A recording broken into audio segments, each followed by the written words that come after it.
Hi! Hi, everyone. Welcome to the virtual event space of Books and Books, your locally owned and independent bookstore here in South Florida. Tonight, we're really excited for tonight's Shelf Stuff event and to be part of this series of middle grade author events with HarperCollins Children's. We will be hosting our very own local Chantel Acevedo, John David Anderson, Greg Van Eekhout, and local favorite Jess Redmond has signed on to be our moderator. So I'm really excited. I hope you guys are too. And to get things started, I'm going to go ahead and I'm going to read their formal bios. Then I'm going to tell you a little bit about your screen and we will begin. So, Chantel Acevedo was born in Miami to Cuban parents. She is the acclaimed author of adult novels, including The Distant Marvels, which was a finalist for the Andrew Carnegie Medal for Excellence in Fiction. And she is also a professor of English at the University of Miami, where she directs the MFA program. MUSE SQUAD, The Cassandra Curse was her debut middle grade novel. We're here tonight with MUSE SQUAD number 2. And she lives with her personal MUSE SQUAD, aka her family in Florida. John David Anderson is the author of several beloved and best-selling books for kids. His realistic stories include the New York Times notable book, Mrs. Bixby's Last Day, Posted, Finding Orion, and One Last Shot. His acclaimed fantasy and speculative fiction include Granted, Sidekick, Minion, and The Dungeoneers. A dedicated root beer connoisseur and chocolate fiend, he lives with his wonderful wife, 2 frosome kids, and clumsy cat Smudge in Indianapolis, Indiana. Greg Van Eekhout, I hope I'm saying that right, is also the author of The Voyage of the Dogs, Cog, Weird Kid, and Fenris and Mott. He lives in San Diego, California with his astronomy physics professor wife and 2 dogs. He's worked as an educational software developer, ice cream scooper, part-time college instructor, and telemarketer. And being a writer is the only job he's ever actually liked. So our guest moderator tonight is Jess Redman.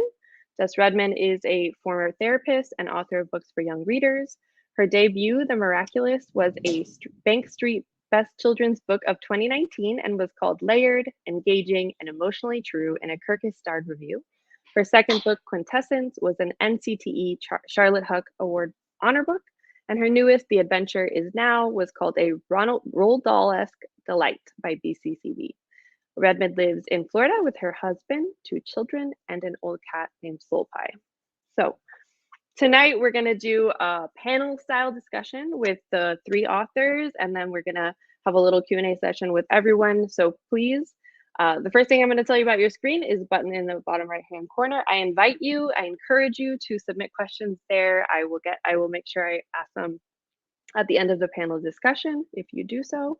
And then the second thing is, actually, I just realized it is missing, so I will be remedying that, but it will be a green button below me, which will take you to purchase copies of the book. We do have signed book plate of the books. We do have signed book plates as well as signed books for Chantel and Jess as they are local. And that's it for me. I'm going to go ahead and bring everyone on. It's going to take a second and we'll get started. So let me begin.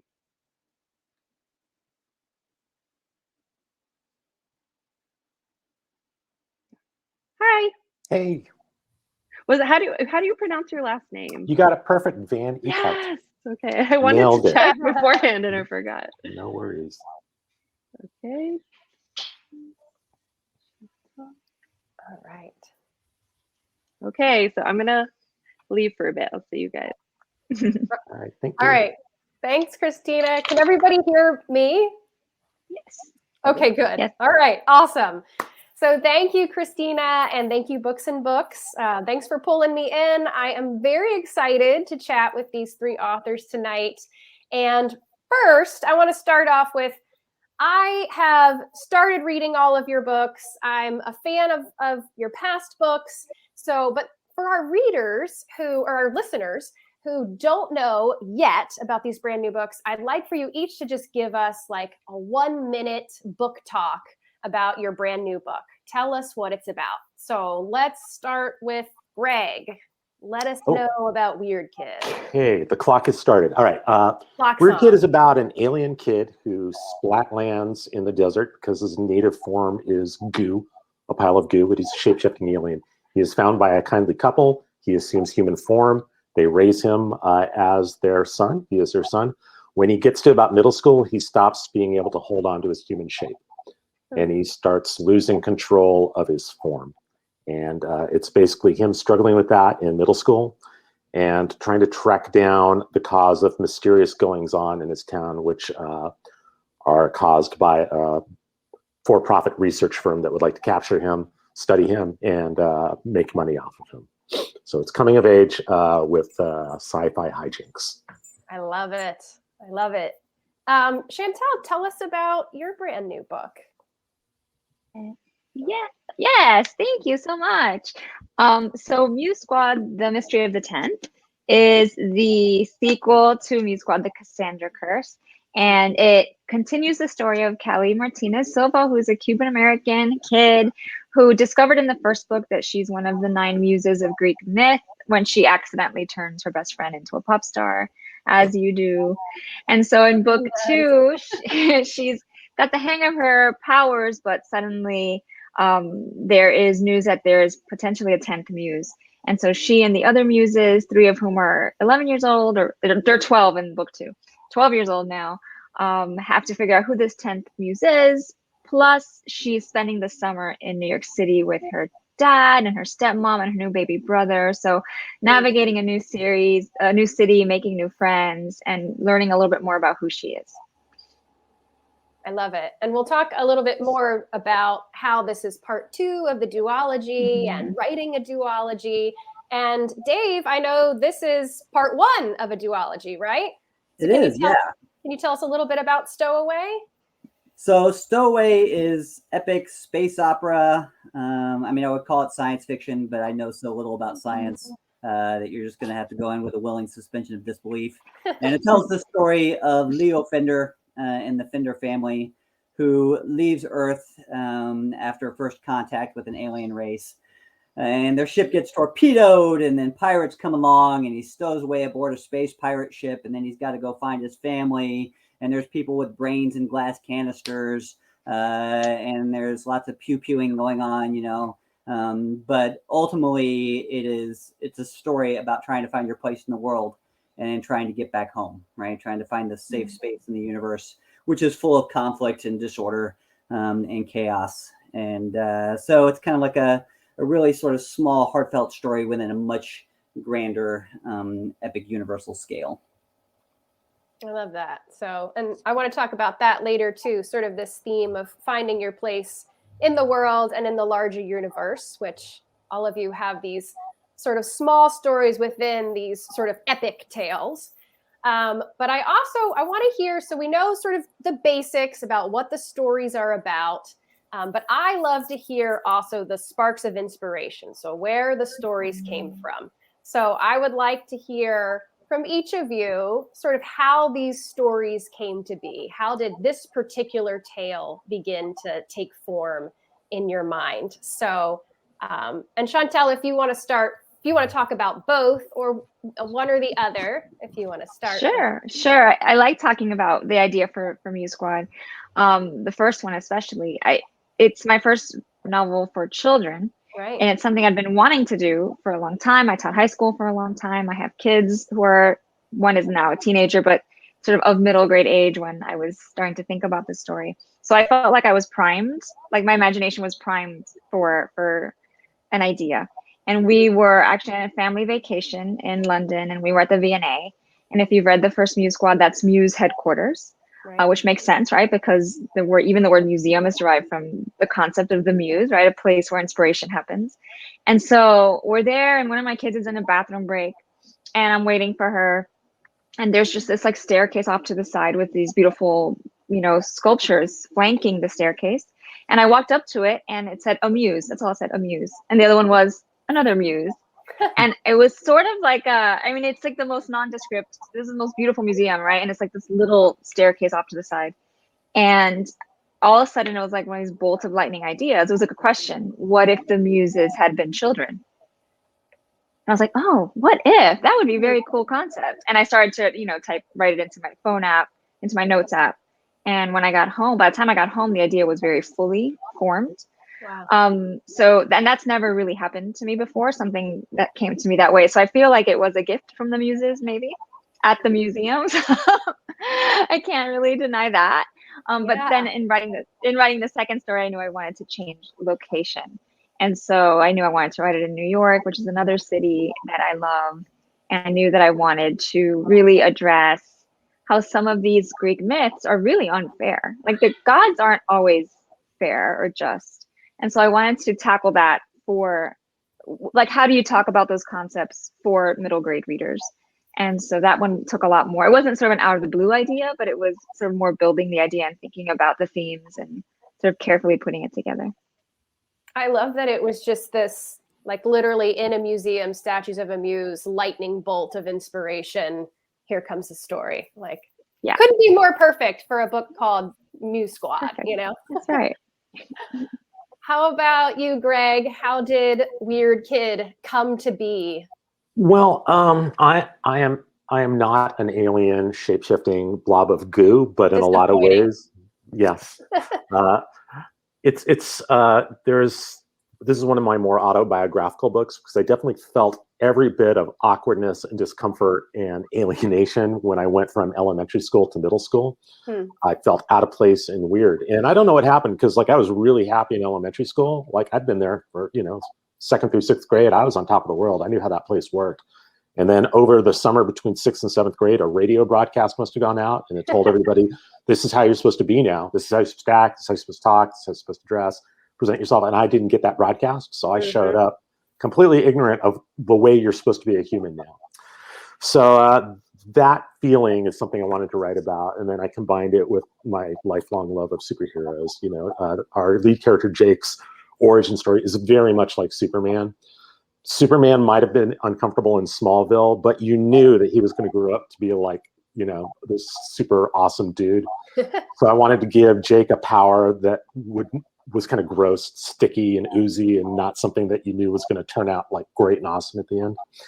And then like a third element, I even when I'm writing books for kids, I try to feed into them my adult obsessions. And the past few years, I've been hitting guitar really, really heavy as a distraction. So I made Jake a musician, and then I made the way he expresses himself and the way he learns to control his ability to shape is through expression, through music. And Dave, I noticed your characters are named Leo Fender. Leo Fender is the founder of Fender Guitars. That's not accidental, right? I mean, it is and it isn't. There's a character in the book who has a strong affinity for, hardcore rock and roll.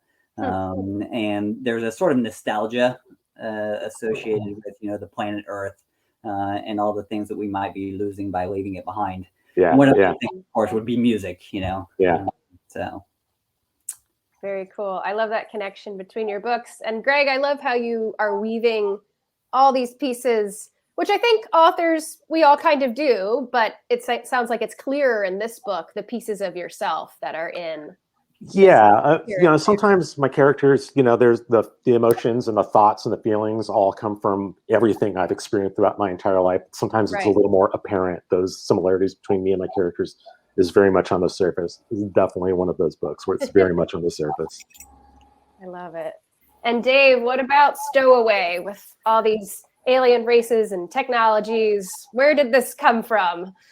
I mean, I'm pretty sure it came from getting cable television in the 1980s, because I do remember when my parents finally got that down in the basement, and it was literally just, one movie on HBO after another. Not even good movies necessarily. I mean, of course, there was Star Wars, but after that, it was, the Explorers and Ice Pirates and just really schlocky Tron, this really schlocky stuff. Everybody trying to capitalize on the sort of Star Wars mythos and popularity. Mm-hmm. And I just ate it up the same way that I think I ate up fantasy novels as a reader. I ate up science fiction as a viewer, as a watcher. And all that sort of got mixed up inside my brain and became definitely a passion of mine. And so one of the things that I found in being a writer is that I'm always liking to try new things and explore new genres. I'd written sports novels and fairy novels and superhero novels like Greg and all these things, but I had never tried science fiction before. And I wanted to sort of pay homage to all the stories that I loved growing up. but also at the same time tap into something that I think we're all doing, which is that sort of emotional insecurity that you have when you're coming of age, right? That moment between the age of 9 and 13, which is of course awkward and it is sticky and messy and gooey in all kinds of ways. And tap into the one thing that I remember feeling the most, which was alone. And so I said, like, what's the most alone you could be? Well, what if you were in outer space, right? That's pretty alone. And all of a sudden your family, like the only people who cared about you, were taken away from you. And you're put with these strangers who you've always been taught are, dangerous people. And then how do you find a way to make a connection? And of course, you happen to be writing this book during a particularly dour time, right? In your personal and worldwide history. And so the feeling of isolation, I mean, it's gonna resonate, I feel like, in your writing. And it resonated with me with Leo and his quest. And I'm desperate for him to find something to hang on to in the second book. He needs it. We all need it. Yes. We do all need it. And it's interesting you bring that up, because that's one of the things I wanted to ask next, is that, all three of you have written in different genres. All three of you have, explored different types of writing and also written for different age groups at times. But these books are sci-fi and fantasy, pretty solidly. So I'm thinking about what drew you to that for this particular story? And do you think that sci-fi and fantasy stories offer young readers something that maybe contemporary stories don't? So what do these genre books, what does this give us, sci-fi and fantasy? Let's see. Dave, you want to go first? Sure, I haven't done that yet. Yeah. Well, I have to say what I love about Chantel and Greg's books is how they take the sci-fi and fantasy, but they ground it in a very sort of realistic middle grade sort of milieu. So, I mean, it's not like way out there, right? We're not in Narnia or anything. No. This is the Earth as we know it. And these are very contemporary problems that these young people are dealing with. And so I think the value then in writing it as speculative fiction is to the extent that we can use that as a metaphor, right? And we can use that as a mirror to hold up to the very real things that are happening and see how we can use that metaphor to twist things. Like how does making the muses revise the way that we look about how heroes are made, right? Or what it means to be heroic. And how does setting mine in outer space give us a kind of perspective on what we're doing to the Earth by having somebody else do it, right? And so, like, we know we're kind of destroying it piece by piece, but what if it was really aliens, right? Coming down and mining for this resource that they use for their space travel? And how then does extrapolating from that and seeing them as the target cause us to redirect the way that we think about what we're doing? And, obviously, there's also a lot of fun, let's face it, to be had in building whole new worlds and creating whole new mythologies. That's what I love about reading these books, is just the sheer amount of imagination and creativity. Like, I was reading both of these books and I was like, I would have never in a million years thought of that, right? Even just like names that are given to things, or twists, or the way that history or mythology is brought in. And so, I mean, just the way that music is used in Weird Kid. I mean, it's just all amazing stuff that can only come out of one particular brain, and so we take these genre conventions and we find ways to put ourselves in them. And that's what I love about it. I love that. Yeah. And Chantel, what appealed to you about, because again, your book, like Dave said, your book and Greg's, they are real world set, but what appealed to you about bringing that fantasy element into the story that you chose to write? Can you hear me? No. Uh-oh, we lost her. All right. Oh, you can hear me, but I can't hear. I think you might be muted. Yeah. Are you muted, Chantel? Your mic has a slash through it. Yeah. Indicating it's muted. Oh no. Oh no. Okay. I'm going to go to Greg and then we're going to come back to you. Okay. So Greg, tell us a little bit about why sci-fi? Why do you love writing sci-fi? Why did you choose to have this real world and then overlay it with this wonderful sci-fi story? Dave gave the like a really great answer, and I just want to say I agree, I endorse, and yes, it was all. But I have a lowbrow answer. That's so I grew up on science fiction. That's just what was fed to me in cartoons, comic books, TV shows, movies. It took me a while before I experienced anything that wasn't science fiction. So that's my default. Yeah. And the real reason why I write science fiction and fantasy is because I feel that you can tell any kind of human story in any genre. Yeah.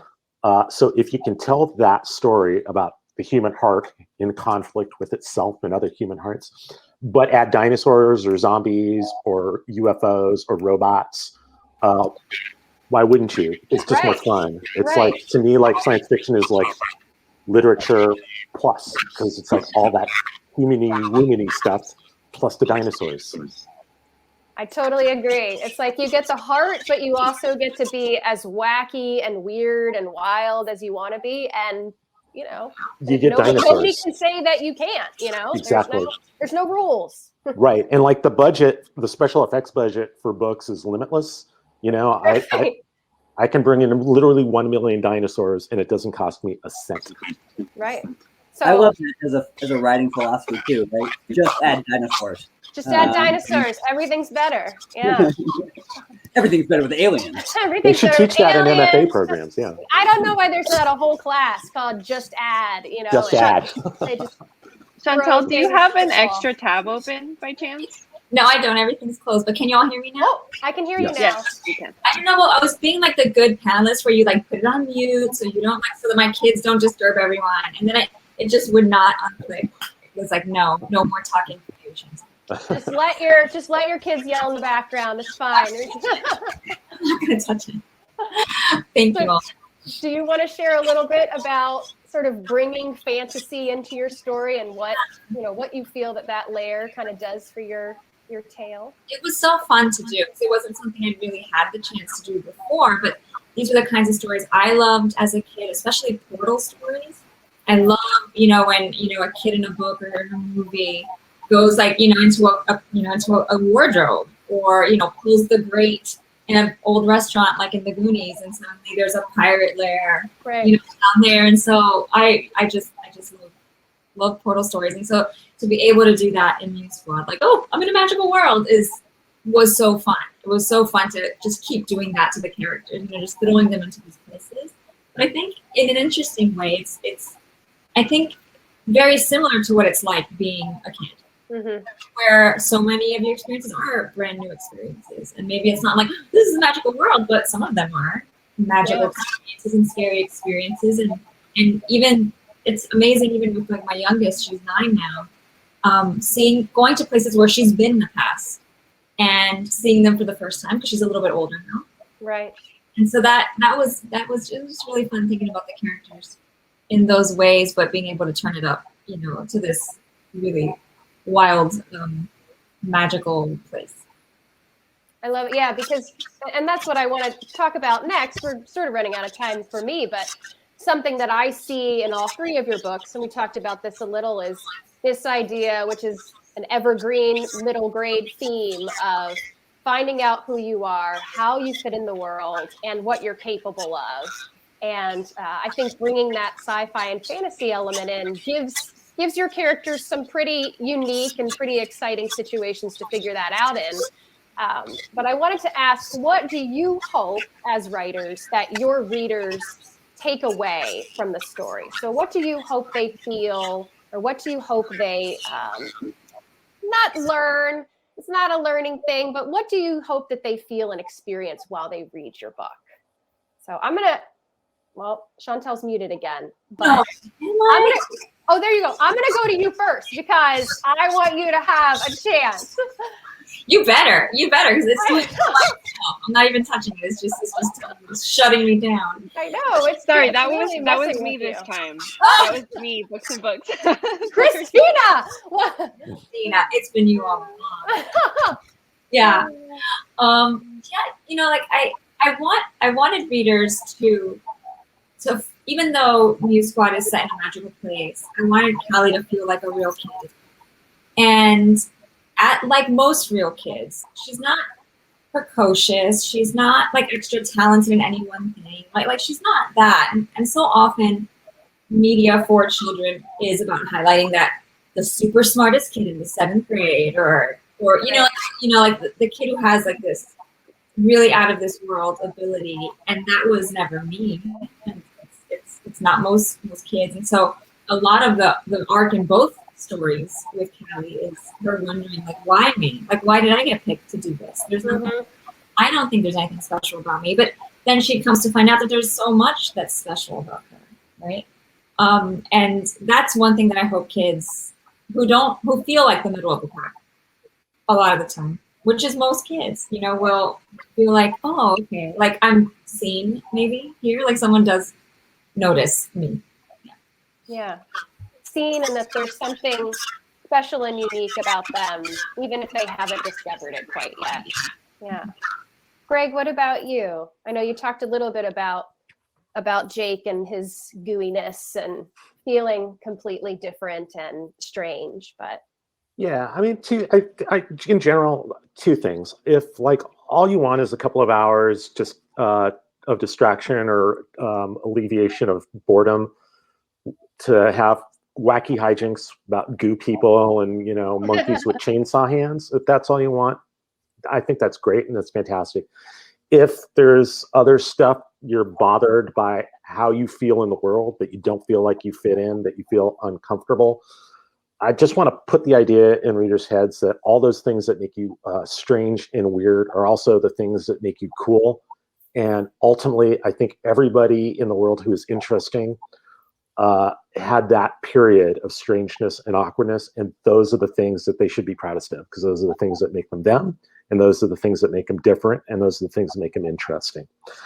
So if you came away with that idea, I'd be thrilled. But if you just want the monkeys with the chainsaw hands, it's totally cool too. It's your book once you buy it. That's right. What about you, Dave? I mean, I would like to echo both what Chantel and Greg said. With Chantel, like the idea that you could relate or empathize with any of the characters in my book, that you can see a little piece of yourself in them, that's fantastic. Also, I gave you aliens, so are you not entertained, right?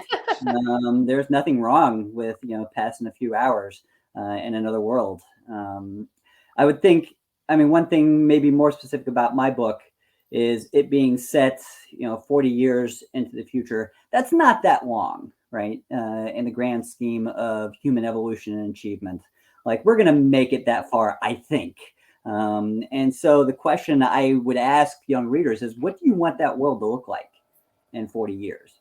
Because whatever we can do now is going to shape what that future ends up being.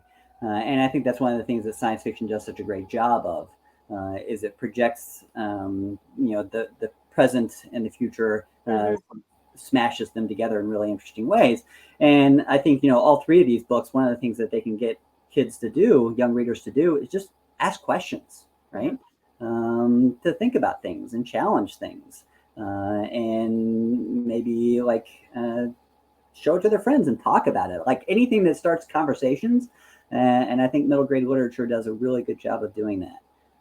I love it. Yeah, a good conversation opener for many types of conversations, whether it's about the wild and wacky stuff or slightly deeper stuff. Christina, do you want to come back on now? Or do you want me to? Okay. Sure, I can, yeah. Okay. Did you want to ask your last question? Okay. I liked that one. Okay. I like that one. And then we'll go to like the next step. Yeah. All right. I'll do it. Okay. Thought we were running out of time, but I'm gonna ask one more from me. Okay. So this one, I'm not a teacher, but I have 2 elementary age kids, and as authors, we interact a lot with teachers. We do a lot of classroom visits. So if I were a teacher and I wanted to use your book in my class, what do you think are some ways that I could weave the story into my curriculum? How can I add that into my general classroom environment? And I know that's a little bit of a layered question, but I know we have mythology and we have sci-fi stuff, all sorts of STEM topics probably. We have, it sounds like, some environmentalism coming through Stowaway, all kinds of different topics. So let's start with Greg. What do you think? What is the way to weave your story into classroom curriculums? What can teachers do with your book? Well, if you want to go the STEM route, you could talk about interstellar distances, because Jake is an alien, and we talk about how long the light from his world took to reach Earth. You could talk about acoustics, because there's lots of stuff about vibrations and frequencies in the book. Or you could just talk about kindness and just being kind to yourself, being kind to others, showing a little kindness and empathy. You could also talk about the history of suburban architecture, because the weirdest place in the book is actually just like the desert suburbs of Phoenix and the dead malls and stuff like that. So very cool. Lots of topics, including, I didn't mention, the social, emotional topics that, a lot of teachers are pulling in more and more, especially during this pandemic time. So what about you, Chantel? How can we talk about MUSE Squad in classes? I love this question. It's a good question. I think, well, the mythology stuff is pretty obvious, and I think in certain grades there's always the mythology unit, and I think that can be fun to look at. I think in addition to that, one of the characters in the first book is a character who the muses are they are meant to inspire and protect. And she is a scientist who is interested in climate change, living in Miami. That's really important. And so the book is also like the culmination of the book is like a big science fair, and so I think there's that angle as well. So they can talk about science fairs, but also the environmental aspect of it. And I've always thought that it would be really cool if kids could set up their own mini museums on topics that interest them, because also it's a book also about a museum, very specifically. So I think there's lots to explore with there and play with, and lots of fun projects could come out. I love that, because there are some very innovative teachers out there that I run into on social media and in the real world who just do amazing things with books. And so I love hearing your ideas for what they could do with it. What about you, Dave? If they're into Area 51, or is it Area 51? What is the area? I can't even remember the area anymore. I think it's 51. Right. Yeah. The truth of the matter is, if you really wanted to get into it, there's stuff about imperialism and colonialism. I think anytime that you have an alien species that comes and sort of imposes its will, then you can always extrapolate that and say, what happens when one group comes in and has, if there's a power imbalance with another group. And there's 1,000 different ways you can take that, even if it's just talking about lunchroom tables, and not letting that one kid sit at your lunchroom table with you. And what does that mean that you have that sort of power, that you can resist that? And what does that do to them, and so on and so on. So I think there's ways to do that. I think there's ways to incorporate ideas of stewardship. This is your planet. This is your home. What do you have to do to take care of it? What happens if you leave it? What responsibility do you have to come back and preserve it? And then, I would say just invent your own alien races, your own alien dialects, right? Because what that does is it allows you to step outside of yourself. And I think what's really cool, one of the reasons I love reading books is it gives me so many different perspectives that I just don't have, here being who I am in Indianapolis, Indiana, right? I can tell you what it's like to live in a cornfield. But to really use your imagination and imagine yourself in a completely different world as a completely different being, and then see how that extrapolates into you being more empathetic with the people around you. I love it. And I think I love hearing from the authors, because you always have so much more insight and exciting little rabbit trails and ideas that you could pull in to a teaching curriculum. So thank you for sharing that. And thanks for talking me this whole time. This has been really fun. Thank you, Jess. Yeah. Yeah. That's a great. I love that question. So so I thought it would be fun. I got these from Harper, but I thought it would be fun for all four of you to play a little lightning round, like just first thing that comes to mind question. Okay, so the first one is favorite candy. I don't know if we should have an order or just yell. But favorite candy. Reese's peanut butter cups. Chocolate. Anything chocolate. It's too general. You have to be more specific. Gobstoppers, hot tamales. Gobstoppers? Really? Your favorite candy is gobstoppers? That's my go-to movie candy. Yeah. They last a while. I mean, they're the everlasting gobstopper, right? Right, yeah. Movies are long. Usually I'm through the popcorn by the time the previews are over. That's true. Okay, favorite color? Pink. Black. Teal. Okay. A favorite kids movie? Goonies. Goonies! When you said that earlier, I was like, yeah. Goonies never say die. Does Princess Bride count? Is what? Does Princess Bride count as a kids movie? I don't know. I think so. Okay. I mean, Yeah. good. Yeah. I saw it when I was a kid. So. Just drawn a complete blank, as if I've never seen a movie of any kind in my entire life. It's a movie. I don't. What does that mean? Star Wars. Star Wars is good for anything. Favorite snack while riding? Oh. Hot wings, which is the worst snack while riding because you just What get, is hot wings? How do you then? you don't want to look at my keyboard. Fireballs. Fireball. Wow, tug. I have a local like donut shop that they have a butter crunch toffee donut that is my like go-to, especially if I'm like editing and I really need something good.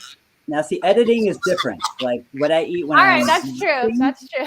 versus what I eat when I'm editing. Like the stuff I eat when I'm editing, it's terrible. The next question was favorite snack while editing. So just kidding, I'm just kidding. Bagel bites? I don't know. Did you answer, Chantel? I didn't. I just think I hear drink your like answer. coffee all day or like Cokes. Like Just like And then the last one was dream vacation destination. God, right now, just leaving my house would be great. I'm going to say Edinburgh, which is a place I've been, and I like it because it's like as close you can be to like a fantasy setting while being in a place where you can still get like good coffee and room service. Maybe. Want to go there? New Zealand? New Zealand. Yeah. Italy? So, was there a time for you guys when you were a kid that you knew you wanted to grow up and be an author? Was that something you knew as a kid? I think I did. Go ahead. No, I liked writing, but I didn't think it was like a job until I think it wasn't until college that someone said, "Yeah, this is the thing that you can do." Like Oh no! Like I just had like a kind of a really modest sense of possibility, I guess. But I loved writing. Like I think my early, and I loved writing even before I was writing my own stories. I liked writing like the lyrics to theme songs down. I just liked the way the words looked on. Like I remember sitting in my mom's closet and like writing down the lyrics to Gilligan's Island. I love it. It was like a cute story, like about shipwreck and right. Like this is a whole narrative. This is I liked it on paper. I liked what it looked like. So. What about you guys, Greg? When I was 10, we took a little family vacation to Catalina Island, which is a little resort island off the coast of California. And we took a bus tour, and they showed us the house of Zane Grey, who was a Western writer, very famous Western writer. But I made a mistake because they also showed us the house. They also showed us the Wrigley Mansion, which was the mansion of the guy that had the gum company, which was huge. And I thought the writer's house was that huge mansion. So I thought, like, if there's a way I can work it, that I can just write. This could be my life. Yeah. So I made some huge mistakes, obviously. But I've done a bunch of other jobs, and like this is the only one that I've ever loved. Like pretty much every day, I feel lucky that I get to do this. Every other job is I felt lucky when I got to go home. So that's how I knew that this was the thing I was going to stick with, like around high school and early college, that this is what I wanted to do. Yeah, I think I've always been a storyteller, even since a young age, because you have the characters in your head. You go see a movie, you come home, you act out all the parts, right? You do the Luke Skywalker, double twisting, grab the lightsaber in the air, right? But it's not really a lightsaber, it's your broom, and you smash the glass, right? Off of the light, and your parents get mad at you, and you're like, I'm a Jedi, right? You can't be mad at me, kind of thing. And so for me, it was just a question of finding the right medium, whether or not I was going to tell a story through, well, it was never going to be dance. That's a terrible example. I'm too uncoordinated. But, whether I was going to be a painter or a filmmaker or whatever. And it wasn't until high school, like Greg said, that I think I discovered writing as the ideal medium for me. Not that I think I'm terribly good at it, but just I enjoy it, right? I enjoy the puzzle of putting the right words in the right order. And manipulating the language to manipulate the reader in fun ways, and all the elements that go into creating a work of fiction, they play out really easily on the page for me. Even though I'm sort of visualizing it in my head more as a movie, I still take immense joy in the poetry of writing. My next question is, what was the highlight of working on your latest book?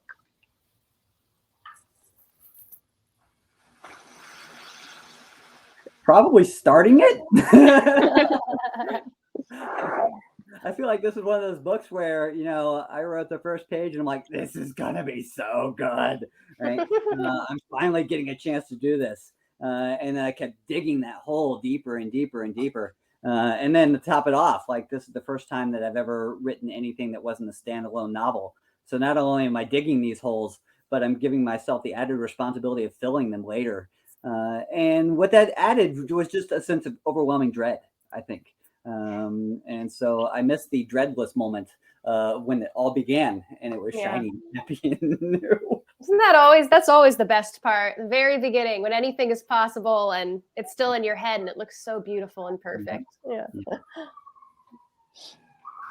Although I'll say one of the things that was a big highlight for me is that my book, this is the first time I've had any type of illustrations in it. So this book has a field guide in the back. So I got to create all these wacky plants and animals that are on this island that the main character goes to. So that was pretty cool. I've never had any kind of illustrations. I had a map in one book, but this is the first time I've had actual drawings that somebody created based on what I wrote and put in a story. That's so cool. Yeah. And are we allowed to ask, Jess, was there any drawing or illustration where you're like, no, that's not it at all? Oh, there was a lot. Yeah. And I'm not a great artist. So I had to draw what I thought it would look like after I got someone back. And I'm like, it should look like this, but done by an artist like this, so. But then there were probably also times where you look at it and you're like, wow. Right. Yeah. Some of them I'm like, wow, those details I would never even have thought of. So, yeah. I think the part that was, I'm not exactly remembering what the question was, the part that was most fun or joyous or surprising. The highlight. The highlight. Yeah. It was the butt jokes. Jake's dad is a proctologist, and he expresses his love by asking about symptoms. So whenever I was having a hard day at the keyboard, I could just give myself permission to do another butt joke. And honestly, it got me through some tough times. Did your editor let you keep all of those butt jokes? Or did shockingly, she told me to lean into them. And my best trade review mentioned the butt jokes for particular praise, so I'm happy I stuck with them. The butt jokes, yeah, that's good. Yeah, so it's an artistic triumph that I hope to someday. Not everyone can do it, but yep. It sounds impressive. Yeah. I don't know if I can single out a particularly joyous thing, but I know that in the second MUSE Squad, there's a lot more mythical monsters, and so I got to have fun imagining what they look like on the page and giving them these New York City vibes as well. So it was a nice, I don't know, it felt very freeing, to play with these really well-known figures in ways that maybe were surprising. Yeah. Especially writing the the Gray sisters. The ones that have the one eye, the one tooth, the one, I forget now. It's one eye, one tooth. I wrote it and I forget now. They're gross is the point, like the butt jokes, like they're gross. And it was really fun having, eyeballs flying around, that kind of stuff. So Aubrey asks, what is your general writing environment like? Do you listen to music? Do you snack? Do you write inside, outside? I definitely write inside. You're kind of looking at it. Got the little desk with all the books and the tchotchkes and the Lego and the candy and the Diet Coke, you name it, like all the things that can sustain you. Do you listen to music or silence? I will listen to music, but I can't have any words because somehow my Broca's and Mordecai's areas just get all sort of cross-wired if I'm listening to somebody else's lyrics. So I will listen to movie soundtracks. I'll try to pick whatever I'm writing. Like I just wrote a ghost novel, and so of course I'm listening to John Carpenter's Halloween theme, which can get really redundant after about 30 seconds. But it does kind of creep you out a little bit to start your day. But yeah, I think eating is really important. I feel like usually we keep doing that. You go now. You go. Oh, okay. This is a weird book. This is the first time I haven't written a book largely spending a lot of time in coffee houses because of circumstances. So I sort of had to learn to plant myself in one place in my, living room and write a lot, which was really difficult for me. I like to have, sometimes I'll write on an iPad and I'll take it to the beach, or I'll take it to a park, or I'll take it to a coffee joint or a pub, and not being able to do that as much this year was a challenge. So I don't really have this nailed down what my routine for writing at home is. I don't know if I write well with music. I don't know if lyrics are messing with me. So maybe that's a good thing, to sort of shake up my routine and get out of my comfort zone a little. Although once I'm allowed to, I'll probably go back to writing on beaches, because why wouldn't you? Yeah, I know. I feel similarly. I think that we all have the we get to say that we published books during the pandemic and wrote books during a pandemic, and so I think that just changed everyone's sort of way of doing things. And I know that like this space I'm in now is an office that we converted a dining room into an office late into the pandemic, but because mainly I was running around the house hiding from people, like just carrying my laptop, from room to room and like, leave mommy alone. And then, like doing this terrible thing because we were all just here. I love my family, but it's a small house. We were very together. Yeah. So, I definitely relate to that, Chantel. Yeah. I think I forget which book it is. In the dedication I end it with, but seriously, leave mommy alone, which I feel like it's the truth of how that book was written, And so, yeah, I feel like coming out of this, we're gonna all relearn like new patterns and what will be the new thing that works for us. Yeah, we closed off a carport, luckily, right before the pandemic, because before that we didn't have any. We live in a small, like Florida, sort of old style house. It's very like we're just all right here. We have like an open floor plan in the kitchen. Like everybody's there all the time. So I have to go into the enclosed carport, and I don't really like to go in there. I've tried to make it nice, but it's still like a closed off carport, and I'm writing in a garage, but you have to do what you can. You have to be flexible and make it work and get the story written anyway. So I think for writers, like aspiring writers, it's probably good advice just to get used to writing wherever you can, whenever you can, however you can. And whether that's on the bus, whether it's 5 minutes, like when you're hiding in the bathroom at the office, right. Just learn to do it wherever and however. Yeah. All right, so my last question of the night is, are you working on anything new? And if so, is there anything you can share with us about it? Yes, I'll go first. So I am working on edits for a new middle grade novel, which will be coming out fall 22 with Balzer and Bray again. And it's called The Curse on Spectacle Key. And it is a ghost story too, like John David is working on a ghost story as well. So it's about a boy who comes to move to the Florida Keys, and his family they renovate strange, like different buildings and turn them into houses. And so they're renovating this lighthouse for them to live in. And it turns out that they are not alone on this island. And the story goes from there. He makes a ghost cove, and they find out that there's perhaps a curse on this place that they need to break. Well, I'll piggyback that by saying, oh, now I'm my ghost novel comes out in January. It's called Riley's Ghost. It's basically a haunted house story, except for the haunted house is the middle school. And Riley's pretty much the only human character for the most part in the book. And there are, in fact, two spirits that are sort of competing for her attention. And then she has to basically figure out what it is that both of them want.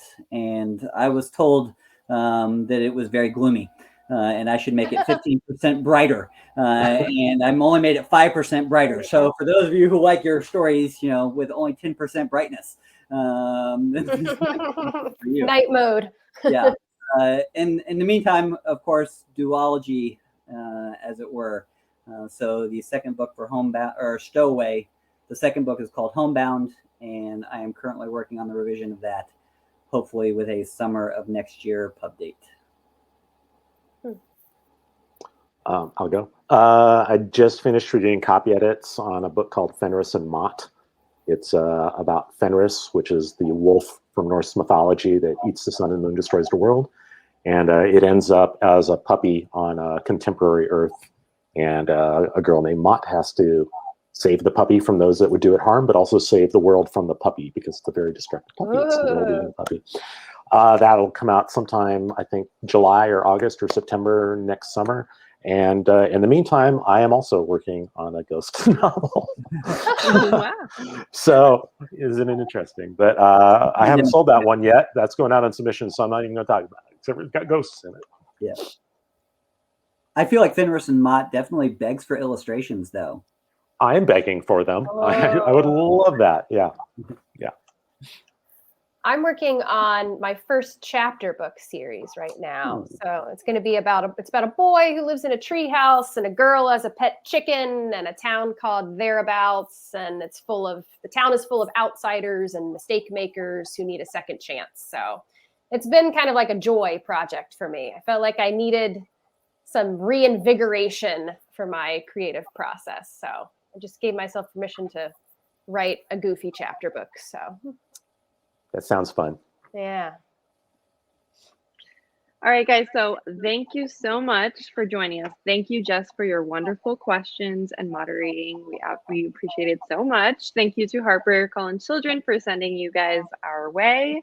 Again, for you guys in the audience who are very quiet, the books, we have the books, I put links in the chat. You can click the green button below.